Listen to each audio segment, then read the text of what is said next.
अभी फर्स्ट साल का हमारा जुलाई एंडिंग में फिजिकल ईयर एंड, उससे अभी हमारा 3.5 करोड़ है प्लस अभी जुलाई का एक और है।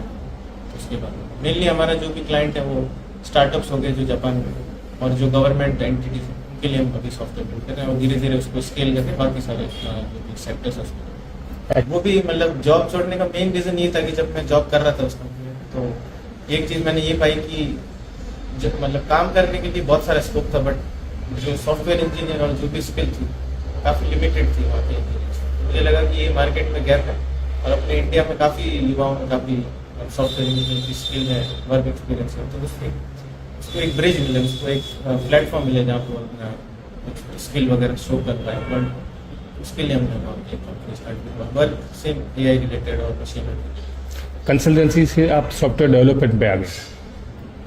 कंसल्टेंट, हाँ, मतलब कंसल्टेंट ऐसा था कि एक तरीके से आप एक कंपनी के लिए फेस की तरह काम करें, जहाँ पे कस्टमर से भी आपको डील करना है और जो आपके डेवलपर या सॉफ्टवेयर इंजीनियर उनके साथ डील करना है।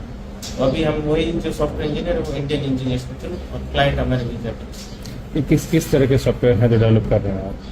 जैसे मेनली जैसे अभी जो भी अपने प्रोसेस होते हैं मैनुअली, जिसमें काफ़ी सारा टाइम लगता है, जैसे मैं आपको एग्जाम्पल दूँ कि कोई रिसेप्शन पे बैठा है तो डिटेल भरता है, कोई भी जैसे कोई आया क्लाइंट आया तो ये उस रजिस्टर में एंट्री पड़ी।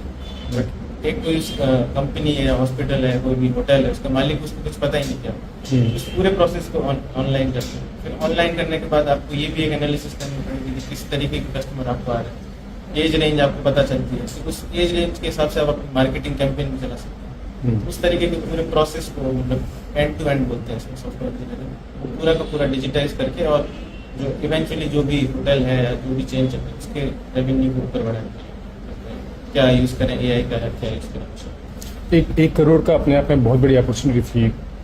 रिस्क उठाने का कहते हैं ना सब, वो चैलेंज अपने आप में बहुत बड़ा चैलेंज है, वो कैसे एक्सेप्ट किया?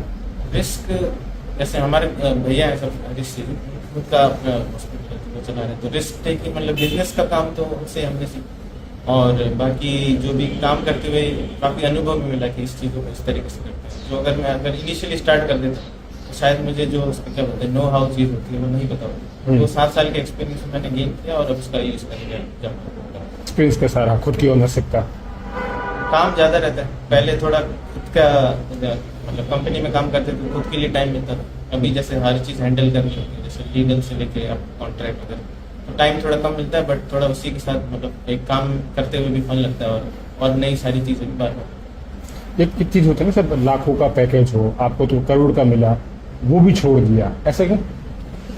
मतलब एक विजन शुरू से ही मेरा रहा है कि थोड़ा जो कर रहे हैं उससे ऊपर ही सेट करना चाहिए, तो मुझे लगा कि मैं और कुछ कर सकता हूँ। कंपनी में काम करते हुए मुझे लगता था कि थोड़ा स्पेयर टाइम बच रहा है, मुझे लगा वो अगर एक कंपनी में लगाऊंगा या खुद के लिए करूँगा। और बाकी मुझे लगा कि हम जो भारत में हमारे युवा वगैरह उनके पास अपॉर्चुनिटी है, उनके पास स्किल है, बट कोई प्लेटफॉर्म नहीं है जहाँ पे वो अपनी स्किल शो करते हैं। वहाँ पे जैसे जापान में हम देखोगे अभी उनकी जो एज की संख्या है, जो वहाँ पे पॉपुलेशन जो 40+ उनकी एवरेज है, और अपने भारत की बात करें तो ये 20 से 30 में आती है एवरेज। तो युवा है, बट उनके पास वो रोजगार या जो नौकरी की आप बात करते हैं स्किल भी है, और प्लेटफॉर्म नहीं। तो मुझे लगा कि ये मार्केट के दोनों मैच हो रहे हैं, जहाँ पे यहाँ के इंजीनियर जो वहाँ की स्किल्स को फुलफिल कर सकते हैं। तो ये एक बिजनेस अपॉर्चुनिटी भी थी, और जो मैं करना चाह रहा था वो दोनों मैच हो रहे थे। हमने लास्ट ईयर जब कवर किया था तो घर वाले बड़े खुश थे कि सब 1 करोड़ का पैकेज मिला है। जिस वक्त आपने ट्वीट किया उस वक्त घर वालों का क्या रिएक्शन था?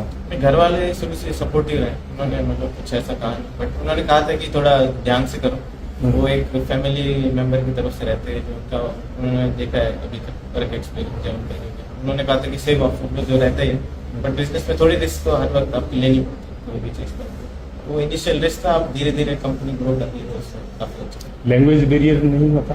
लैंग्वेज बैरियर, मैं जैसे जापान गया था तो इनिशियली 6 महीने में हमने ट्रेनिंग की थी हमारी कंपनी में, तो जैपनीज़ में मैं फ्लुएंट हूँ। मैं अपने कंपनीज में जो भी रहते हैं वर्किंग स्टाफ उन सबको भी जैपनीज़ आती है। हालांकि एक कंट्री का गैप तो हमेशा ही रहता है कि आप वहाँ पे जो लोकल नेटिव जिस तरीके से बात करते हैं वो आप नहीं कर सकते, बट बिजनेस जैपनीज जिस तरीके से आप बोल सकते हैं वो हमारे सारे स्टाफ। फ्यूचर प्लानिंग क्या है? फ्यूचर प्लानिंग अब धीरे धीरे वहीं से पहले जापान में स्प्रेड करेंगे बाकी सेक्टर्स में। अभी जैसे मेनली हम सॉफ्टवेयर कंपनी है उनको टारगेट है, अब धीरे धीरे वही हेल्थ केयर की जो कंपनी है, क्योंकि वहाँ पे एज पॉपुलेशन ज़्यादा है, तो आप एकदम से तो पॉपुलेशन बढ़ा नहीं सकते। तो किस तरीके से टेक्नोलॉजी होगी, किस तरीके से AI होगा, उस तरीके को आप उनके जो भी हेल्थ केयर सेक्टर उसमें इम्प्लीमेंट करें और धीरे धीरे यहाँ से जो इंजीनियर की हम अपनी टीम भी यहाँ पे खड़ी करें ताकि वो यहीं से बैठ के अपना क्लाइंट इन फ्यूचर जैसे आपने ये बताया प्लान, जो सॉफ्टवेयर इंजीनियरिंग कर रहे हैं उनके लिए क्या मैसेज है? कि जो भी स्किल है आप वो स्किल को कवर करें। जैसे आप सॉफ्टवेयर में भी देख रहे हैं मशीन लर्निंग काफ़ी चल रहा है, इसके बारे में पढ़ें। जैसे जो भी टूल्स हैं अपने चैट जीपीटी हो गया, परप्लेक्सिटी एक टूल होता है, क्लॉड करके एक और टूल होता है, ऐसे बहुत सारे टूल हैं जो आपके जो भी आप मैनुअल टास्क करते हो उसको काफ़ी जल्दी से कर सकते हो। और मुझे लगता है कि पहले जैसे इंटरनेट आया था तो सबको नॉलेज का एक्सेस मिलता, जैसे जैसे जैसे टाइमिंग बढ़ी, अब डेटा इतना सारा हो गया इंटरनेट पे, आपको हर चीज़ के लिए पूरा सर्च करना पड़ता बिल्कुल। है। अब उसी को सॉल्व करने के लिए ये है। तो आपको अब जैसे कोई चीज़ पता करनी है तो विद इन सेकेंड्स आपको पता चल जाएगी। पहले तो आप जैसे गूगल करते थे, फिर आप कोई लिंक देखते थे कि अच्छा ये, फिर उसको समझते थे। अब ये जो भी बैरियर था वो एआई ने खत्म कर दिया, क्योंकि डेटा बहुत तेजी से बढ़ रहा है, इसी को हेल्प करने के लिए आया है। तो जो भी रोजगार या जो भी हमारे युवा हैं उनके लिए मेरा मैसेज ये रहेगा कि आप थोड़ी सी स्किल एक्वायर करें जो आपको लगेगी, जो भी बाकी लोग करें उसकी तरफ मत भागे, आपको क्या करना है उसको एक टेक्नोलॉजी के साथ जुड़े और एआई के साथ अभी मार्केट में क्या चल रहा है और वो आप अपने वर्क में कैसे इम्प्लीमेंट कर सकते हैं उसके ऊपर ज़्यादा फोकस।